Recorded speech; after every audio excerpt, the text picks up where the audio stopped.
Hi friends, আমি সন্তোষ টর্নাচার YouTube চ্যানেলের পক্ষ থেকে তোমাদের সকলকে স্বাগত জানাই। আশা করি তোমরা সকলেই খুব ভালো আছো, আমিও খুব ভালো আছি। নিয়ে চলে আসলাম একটি নতুন মিনি ব্লগ। তো বন্ধুরা, আজ আমরা যাচ্ছি নৈহাটি সেই বড় মায়ের মন্দির। তো এখানে যাওয়ার খুবই ইচ্ছে ছিল, কিন্তু বিভিন্ন চাপের কারণে আমরা যেতে পারিনি। তো আজ একটু ক্লাস বাং করেই বলতে পারো। তো শনিবার থাকার জন্য আজ আমরা বেরিয়ে পড়েছিলাম সকাল সকাল স্নান টান করে বেরিয়ে পড়লাম। তারপরে স্টেশন থেকে টিকিট কাটলাম। টিকিট কাটার পর আমরা চলে গেলাম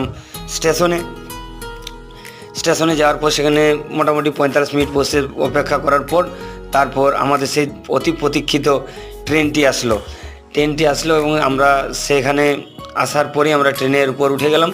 এরপর সেখানে গিয়ে কী করলাম সেটা নেক্সট ভিডিওতে দেখাচ্ছি। তো নেক্সট ভিডিও সেখানে কী করলাম এটা দেখতে হলে আমার পরবর্তী ভিডিওটা তোমাদেরকে দেখতে হবে এবং চ্যানেলটিকে সাবস্ক্রাইব করে চ্যানেলটির পাশে থাকো এবং চ্যানেলটিকে অনেক অনেক ভালোবাসা দিও। টাটা বাই বাই, তোমরা সবাই খুব ভালো থেকো।